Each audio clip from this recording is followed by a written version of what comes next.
Agradezco la invitación y la posibilidad de intercambiar puntos de vista sobre estos temas de interés compartido.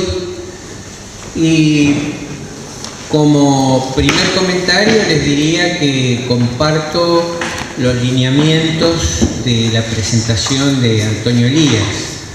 La idea de que el gobierno del Frente Amplio fue un gobierno que en el transcurso de 10 años buscó y logró la conciliación de clases en un contexto de crecimiento de la actividad económica que le permitió mejorar las condiciones materiales de vida de los sectores populares y al mismo tiempo no afectar la rentabilidad del capital o, si se quiere, la plusvalía.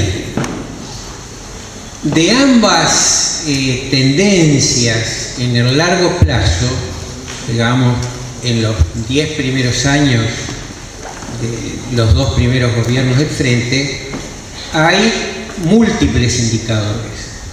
Por un lado, algunos que se han mencionado, sabemos que el poder adquisitivo de los salarios aumentó en forma importante. Durante el primer periodo recuperó lo que había perdido en la crisis del 99 al 2004 y a partir del segundo gobierno ya los niveles de salarios estuvieron por encima de los mejores que habían tenido los trabajadores asalariados en el país desde que existe este índice. Por la reforma constitucional que obliga a que las jubilaciones se ajusten, por lo menos, así dice la Constitución, por lo menos se podrían ajustar más, en el equivalente al aumento del índice medio de salarios del año anterior, también las pasividades aumentaron su poder de compra durante estos primeros 10 años. Bajó el número de personas desempleadas, aumentó el número de personas trabajando, bajó el número de personas pobres, y todo este conjunto de resultados positivos que mejoraron las condiciones materiales de vida de la población, de los sectores populares, no impidieron que paralelamente aumentara la rentabilidad del capital.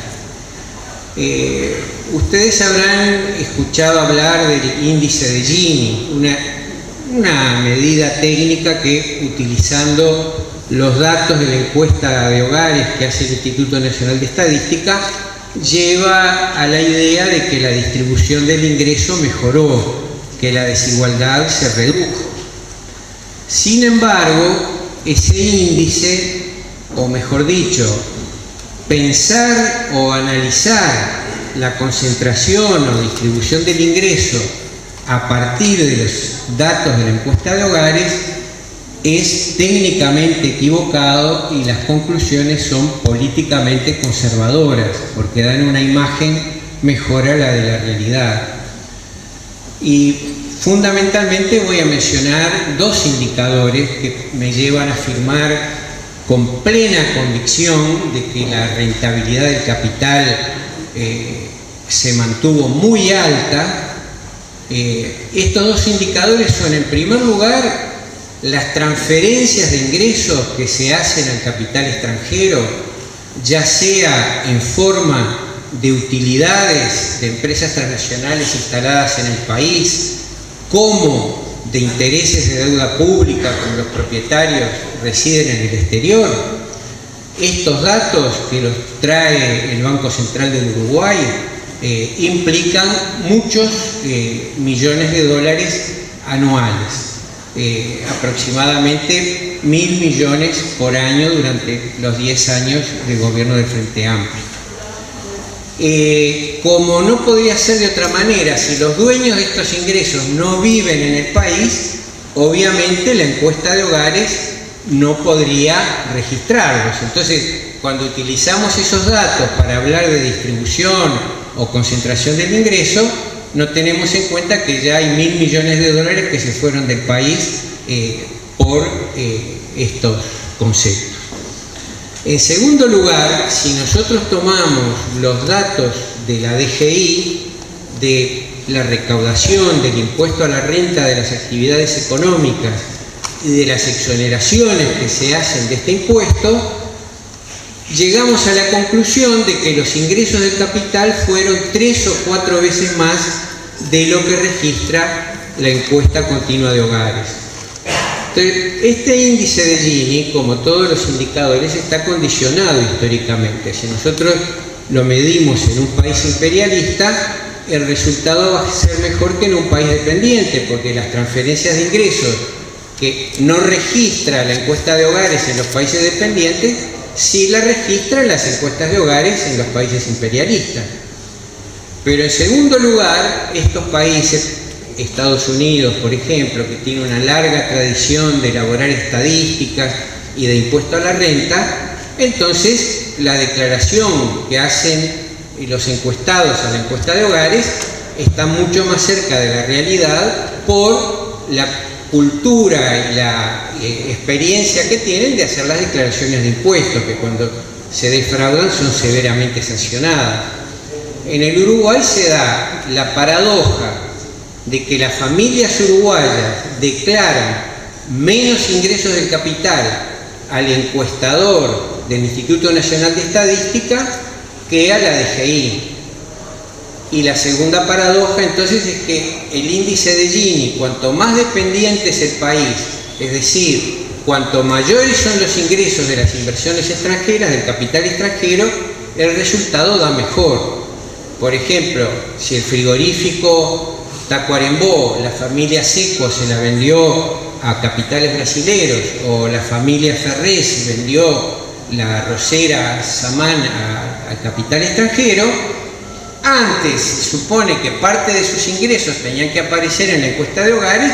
Desde el momento que esas inversiones son extranjeras ya no tienen por qué aparecer porque sus residentes viven fuera del país. Así que cuanto más extranjerizado está el capital en el país, mejor es el resultado que da el índice de Gini de acuerdo a los datos, por más rigurosos que sean, de la encuesta continua de hogares. Entonces, esto me lleva a ratificar esa idea y esos lineamientos que planteaba Antonio al principio de la reunión, de decir, en el transcurso de 10 años, durante 2 gobiernos, para el Frente fue posible una política de conciliación de clases en las cuales se mantuvo muy alta la rentabilidad y al mismo tiempo se mejoraron las condiciones materiales de vida de los sectores populares.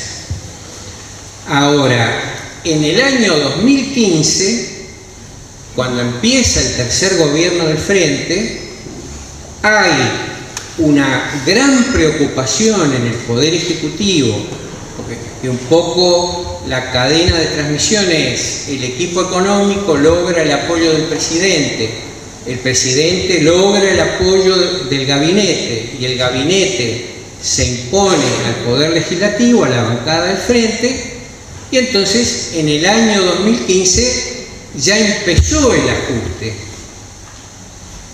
¿Por qué decimos que ya empezó el ajuste? En primer lugar, lo vimos, y ustedes mejor que nadie, durante la discusión del presupuesto. ¿Cuál era el contexto de ese debate? Es decir, hay una crisis mundial del capitalismo, por lo tanto no se puede aumentar el gasto público, el déficit fiscal es muy grande, no podemos aumentar los ingresos públicos, entonces hay que achicar el gasto. ¿Quieren aumentos? Sí, claro, se lo merecen, son todos buenos trabajadores, pero ¿qué más quisiéramos nosotros que dar esos aumentos, que llenar el país de escuelas, de liceos, de instituciones de enseñanza técnica, de mejorar la universidad? Lo que pasa que la crisis internacional no lo permite, no hay con qué. Así que se tienen que bancar estos aumentos los trabajadores del sector público, los trabajadores del sector privado, la Universidad de la República, que quiere un hospital de clínicas nuevo y le dicen: consígase un inversor privado, hagan una PPP. Y al mismo tiempo, cuando vemos los resultados fiscales o que hizo el Estado, que hizo el gobierno con los ingresos y los gastos públicos durante el año 2015, vemos que la inversión pública bajó. En 2015 se invirtieron las empresas públicas, las intendencias, los ministerios, las instituciones de la enseñanza en conjunto, invirtieron en 2015 500 millones de dólares menos que en 2014, pero por otro lado se gastaron 500 millones de dólares más en pagar los intereses de deuda externa, que en este momento esos intereses están entre 3.000 y 4.000 millones de dólares anuales. Eso es lo que se pagó en 2015. Y en este año se va a pagar más todavía. Entonces, el ajuste empezó porque se contrajo la inversión pública. El ajuste empezó porque una parte del gasto público mayor se va del país como pago de intereses de deuda externa. El ajuste empezó porque el aumento de salarios reales en promedio del año fue muy pequeño, un 1%, un poquito más. El ajuste empezó porque los pasivos que aumentan el 1 de enero de acuerdo al índice medio de salario del año anterior, o sea que aumentaron un 9 y poco por ciento, y no tienen ajustes en el transcurso del año. En transcurridos 3 meses del año 2016 ya habían perdido el 4,5% de ese poder de compra, o sea que le quedaban 5,5%, es decir que dentro de 2 o 3 meses ya el poder de compra de las pasividades en 2016 va a ser menor de lo que tuvieron en 2015. Y el ajuste empezó porque por primera vez desde el año 2003, o sea, en 2003 la crisis tocó fondo, se llegó al mayor o al menor número de personas trabajando y al mayor número de personas desocupadas en el año 2003. En el año 2004, antes de que asumiera el Frente Amplio, ya el producto había empezado a crecer y se habían recuperado las 3/4 partes de los empleos que se habían perdido durante la crisis.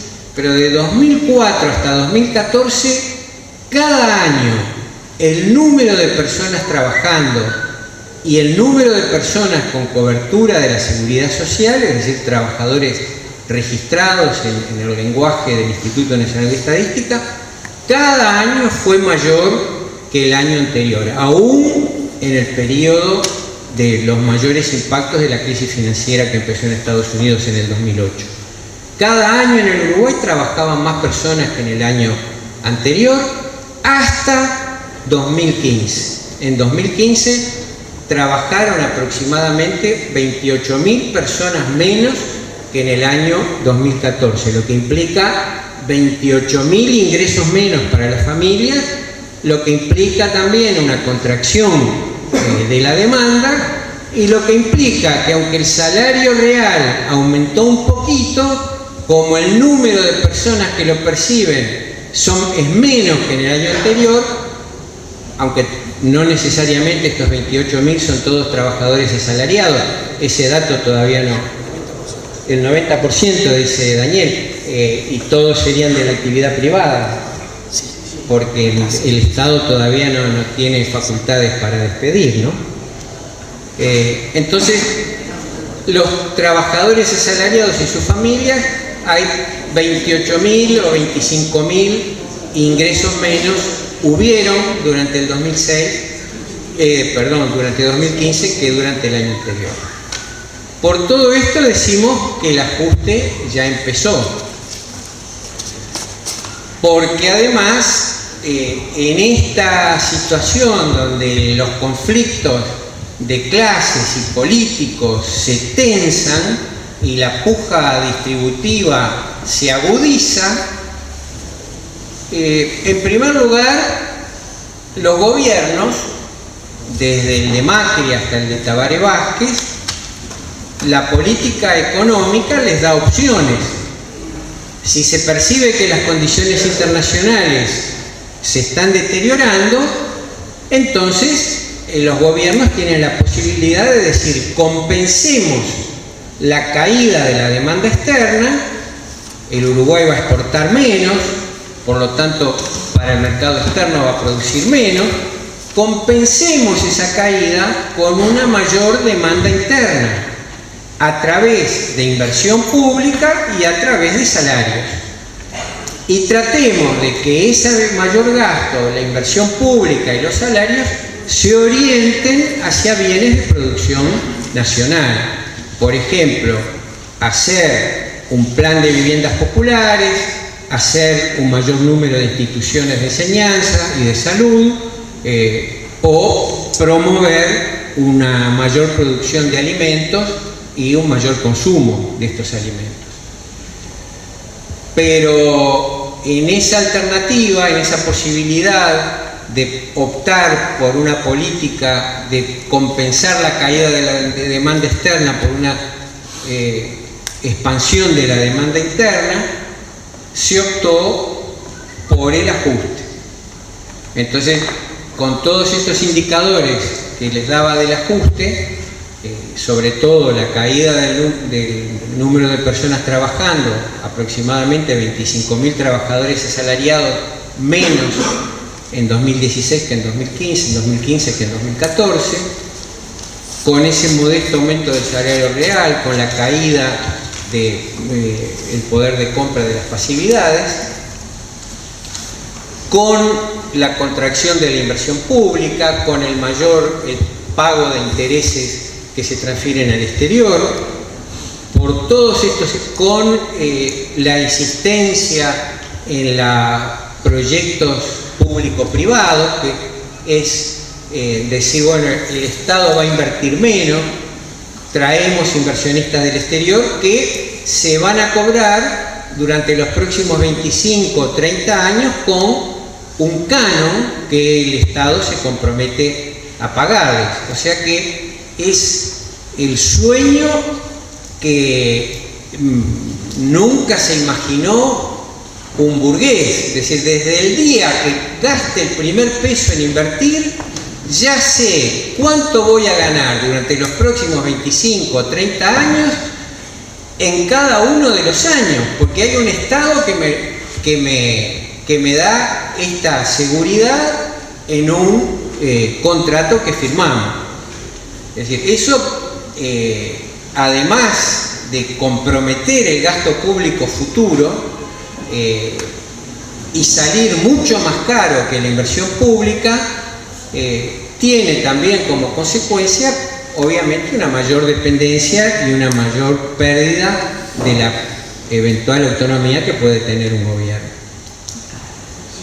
Y frente a esto, ¿qué se puede hacer? Bueno, si el gobierno que impuso la desindexación de salarios logra mantener su política de ajuste, bueno, progresivamente los sectores populares perderán, verán que se deterioran sus condiciones materiales de vida. Si la lucha, y en eso coincido con Rodrigo, del movimiento sindical logra modificar esta política, enfrentarla, relativizarla, atenuarla, entonces las consecuencias del ajuste se podrán revertir parcial o totalmente. La política económica siempre admite opciones. Estas opciones no salen de los libros de texto, salen de la correlación de fuerzas, de la lucha, de la ideología. Hoy, una de las principales dificultades que tiene el movimiento popular es que la ideología de las clases dominantes se fue extendiendo como un cáncer metastásico. Entonces, cada vez más personas del movimiento sindical o de la izquierda, o del Frente Amplio, o del gobierno, cada vez más personas creen que para conservar el empleo hay que tener mucho cuidado con los aumentos de salario, cuando lo que está demostrado es que no existe una correlación entre estas dos variables. Las dos dependen del crecimiento del producto. Si el producto crece, crece el salario y crece el empleo. Si el producto se contrae, como ocurrió del 99 al 2003, cae el salario y cae el número de trabajadores. Pero esa idea de que cuidado con los aumentos de salario porque se pueden perder empleos, cada vez la escuchamos en un mayor número de personas. Y esto es la ideología de la clase dominante que se va expandiendo y que no ha sido enfrentada, ¿no? Y creo que me genera una interrogante, una duda, si el énfasis que pone el movimiento sindical en los precios es el adecuado, porque estabilizar los precios depende de las políticas del gobierno. Y durante el primer gobierno de Sanguinetti, la inflación promedio anual era del 60-65%, y sin embargo en esos 5 años el salario real aumentó un 27%. Entonces, ¿importan tanto los precios o importa la política salarial? Es decir, ¿en qué porcentaje se aumentan los salarios y con qué periodicidad? Porque ¿y qué criterio se toma y qué proyección de inflación se toma y qué indexación se toma? Yo creo que un poco el centro de las preocupaciones, y yo lo digo como jubilado porque a mí el PIT-CNT me defiende los ingresos. Si aumenta el salario este año, el año que viene va a aumentar mi jubilación, y si este año el índice medio de salario se aumenta poco, el año que viene me voy al bombo. Entonces, mi interés en la lucha sindical no es solo como militante político, es porque también los jubilados estamos asociados al destino de la lucha del movimiento sindical. Muchas gracias.